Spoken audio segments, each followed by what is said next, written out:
Syria সরকারের পাশে তুরস্ক, যুক্তরাজ্য, ফ্রান্স, জার্মানি, জাপান, কানাডা ও যুক্তরাষ্ট্র সহ শক্তিশালী ২০ দেশ। সিরিয়ায় বিদ্রোহীদের অভিযানের মুখে দেশ ছেড়ে পালিয়েছেন প্রেসিডেন্ট বাশার আল আসাদ। এরপর দেশটির নিয়ন্ত্রণ নিয়েছে বিদ্রোহী গোষ্ঠী। গঠিত হয়েছে নতুন সরকার। নতুন প্রশাসনের পরিবর্তন প্রক্রিয়াকে সমর্থনের প্রতিশ্রুতি দিয়েছে যুক্তরাষ্ট্রস্থ পশ্চিমা ও আঞ্চলিক শক্তিশালী ২০ দেশ।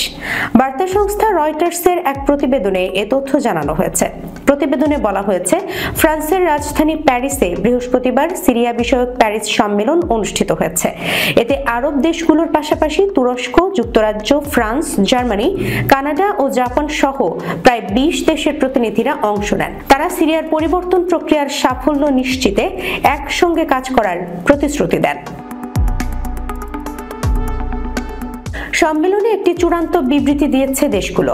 এ সময় তারা সন্ত্রাসবাদ ও চরমপন্থার বিরুদ্ধে সিরিয়ার নতুন প্রশাসনকে সব ধরনের সহায়তার প্রতিশ্রুতি দেন। সিরিয়ায় আসাদ পরিবারের শাসন শুরু হয়েছিল ১৯৭১ সালে বাশারের বাবা হাফিজ আল আসাদের হাত ধরে। প্রায় ৩ দশক তিনি প্রেসিডেন্ট পদে ছিলেন। ২০০০ সালে তার মৃত্যুর পর ক্ষমতায় আসেন বাশার আল আসাদ। তার শাসনামলে দেশে আধুনিকীকরণের কিছু প্রচেষ্টা দেখা গেলেও তার শিগগিরই দমন-পীড়ন এবং কর্তৃত্ববাদী শাসনের রূপ নেয়। ২০১১ সালে আরব বসন্তের ঢেউ সিরিয়ায় পৌঁছালে বাশারের বিরুদ্ধে গণপ্রতিবাদ শুরু হয়। শুরুতে তরুণদের বিক্ষোভ হিসেবে যাত্রা শুরু করা আন্দোলন ধীরে ধীরে রূপ নেয় পূর্ণাঙ্গ গৃহযুদ্ধে। বিদ্রোহীদের ঘোষণা। বাশার সরকারের পতনের পর বিদ্রোহীরা এক বিবৃতিতে জানায়, ৮ ডিসেম্বর ২০২৪ এক নতুন যুগের সূচনা হলো। ব্যাথিস্ট শাসনের অধীনে ৫০ বছরের নিপীড়নের অবসান ঘটেছে।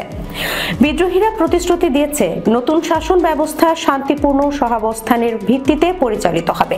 তারা সকল নাগরিকের মর্যাদা এবং ন্যায় বিচার নিশ্চিত করার অঙ্গীকার করেছে। বাশার আল আসাদের পতনের খবরে দামেস্ক সহ বিভিন্ন শহরে জনগণের উদযাপন শুরু হয়।